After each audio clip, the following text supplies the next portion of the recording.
Okay, here we are. It's only about 5:50 I think in the UK, because we're 2 hours ahead here. But yeah, there's another just over 10k done today. Left at 6:15 in the morning when all the kids and the wife were still asleep, because it was just easy, simples. What a difference the heat makes. Oh, surprise, surprise. Yeah, again, was tempted to do some more, but two things. One, I really want this series of runs to remind people not to overdo it. If you are doing a kind of a run or a streak of runs for a few days. And two, because I can't get out. It's like Truman Show.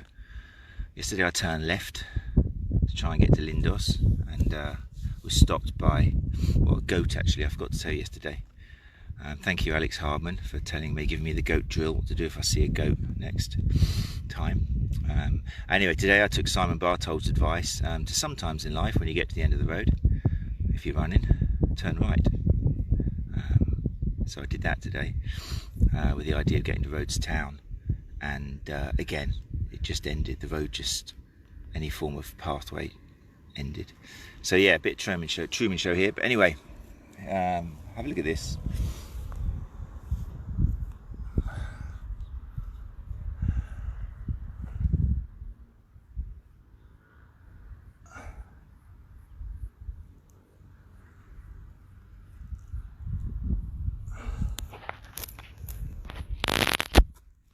Pretty cool, eh? I think tomorrow what I'll do, I'll try and take a few photos along the way, because there's some lovely, well, if you're a runner, you know it's why we do it, isn't it? Part of we're doing some kind of crazy interval, really we're doing it for the scenery and the sensation inside, the external scenery and the internal scenery. Today was certainly that, especially when the sun started coming up. But yeah, what I wanted to talk about today briefly was that, yeah, these.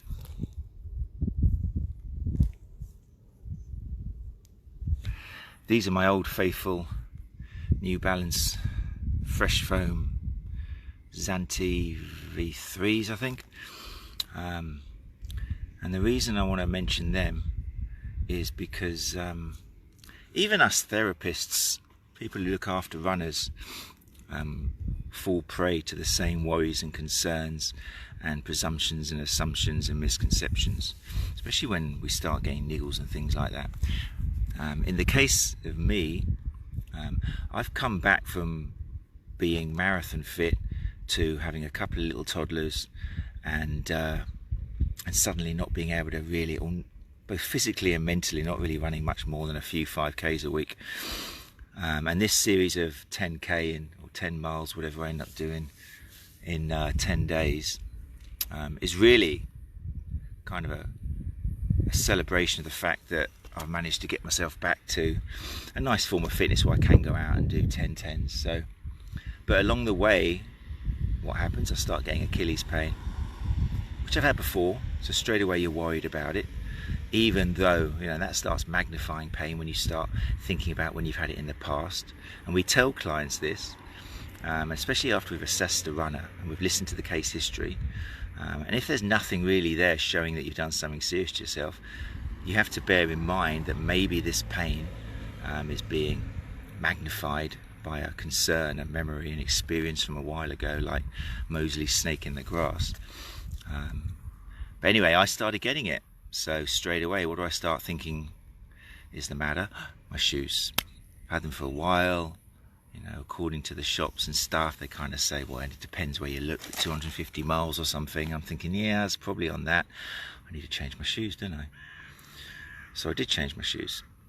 I waited patiently for a size UK 14 in a New Balance, because they come up in 14s. And I found a pair. They weren't the same as these exactly. I think they were like a, I don't know, V7 or something.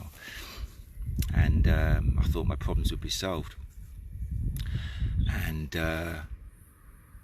yeah, slowly the calf pain did go down, and I started celebrating. Yeah, it must be these shoes, must be these shoes. And then the pain did go away, and I definitely celebrated, wow, these shoes are the best thing in my life. I'm so happy I bought them. But then I started noticing my times were going down. It was just more effort. to get the long runs out, particular. And the shoes I bought, they did seem to have a bit more cushioning. I think the drop might have been a little bit higher in compared to my original, these ones. And I thought I'd compare. Okay, well, I never throw an old pair of trainers away, which is a good piece of advice I tend to give runners. If you are kind of changing shoes, and keep your old pair, don't throw them in the bin thinking, yeah, done, dusted. Always keep them, because in this case I decided to put my old pair of trainers on again, and bam, suddenly minutes taken off, and just felt easier to run in, but tangibly as well, I was completing runs faster. So moral of the story, was it the shoes that were causing the pain? Probably not. Looking at the evidence, they could have been a factor, but the evidence was I was probably overdoing it. I was getting a bit gung-ho, and I remember we did episode something or other with Greg Lehman and mentioning it to him, and he put me in my place straight away. Just something like, well, you're stupid doing hill sprints or something, or yeah, so it probably wasn't the shoes. It's probably, once, as we know, the studies kind of tell us in most cases of running related injury, it's training errors of some form, mismanagement of load. But I jumped to the shoes because we automatically think it's something we can change like that, you know, which we can buy. And so yeah, it wasn't the fact is, maybe the change of shoes offloaded the tissue a little bit. Maybe my Achilles and calf had a chance to calm down or something. That could be it. But in terms of once the pain had gone, which is another thing, just because the pain goes, maybe that was just natural history. Maybe I just needed some time, because I was reducing my intensity. I took out the hill sprints for a while, and the pain went. But we assume, because we think we've changed the shoes, that the shoes was the reason for it. So it might have just been, you know, that old correlation instead of causation. But anyway, put these back on,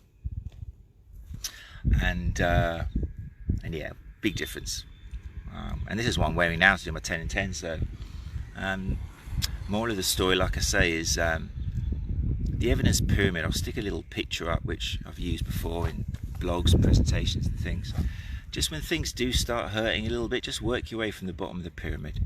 The first thing to check is always loading. Check your training. Have you suddenly made a change in either frequency, number of times you run per week, or have you changed your intensity? Have you suddenly put in some hill sprints or some more intensive interval training or something? Or duration? Are you suddenly jumped up from maybe 3 days a week to 5 days a week? Or a combination of those factors. That's your base. That's what you need to look at first of all, before you start splashing out money on shoes or gait analysis, tweaking your running form, and definitely before you start putting your faith in the top of the pyramid. So things like the foam rolling, the injections, the massage, all of these things might help reduce your pain, but the cause of it, which you really want to nail on the head if you want to get rid of it and not have it coming back, look at the bottom of the pyramid. I'll stick that picture on anyway. So there we go. That's day 2 out of the way. Shout out to Chris Kitson, who I always refer to as the future of therapy, because he's got such a youthful face. But yeah, Chris Kitson of the Movement Hub, he's one of the few people, well, there's a few of you actually, who are joining in this 10 in 10. He's a very wise man. He's got toddlers himself, so he's dividing his 10k up into a couple of 5s in the morning and afternoon, which is great. So if you are tempted to join us in this 10k, let's call it 10k. You can do 10 miles if you want, if you're that sort of runner. But if you want to do 10k in total for a 10-day run, then you can split it up. You can walk, run if you want to. I just need to see that accumulatively you've done 10k in a day.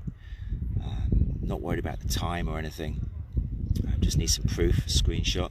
And yeah, for every 10k you do in unison day after day, I'll give you if you want it, you could just do it for the challenge, but if you want it, I'll give you £10 off the Runchatlive International Running Conference in October in Brighton, UK, with all information on rcl2019.eventbrite.com. It's going to be a great conference. I won't go about it because it's not what this is about, but yeah, so if you do 10 days, you could have £100 off, or you could give your £100 to someone else. If you only do 5 days, that's £50 off. Okay, right, that's it. I'm off to have my all-inclusive breakfast, and then we'll have another 10k tomorrow. I don't think I'm going to do 10 miles because, like I say, I'm just trapped. I'm trapped in paradise, and this paradise is kind of like a 10k radius, unless I do some loops or something. But anyway, tomorrow I might take some pictures along the way, some beautiful scenery, as you can see. Right, it's about 6 o'clock in the morning, so if you are getting up in the UK, have a great day. Where are we? I don't know, Wednesday, Tuesday, who knows? I'm on holiday, I haven't got a clue. Yeah, hope you have a great day wherever you are, and we'll catch up later. Adios. You're listening to Runchatlive podcast, putting the evidence back into running injury and performance.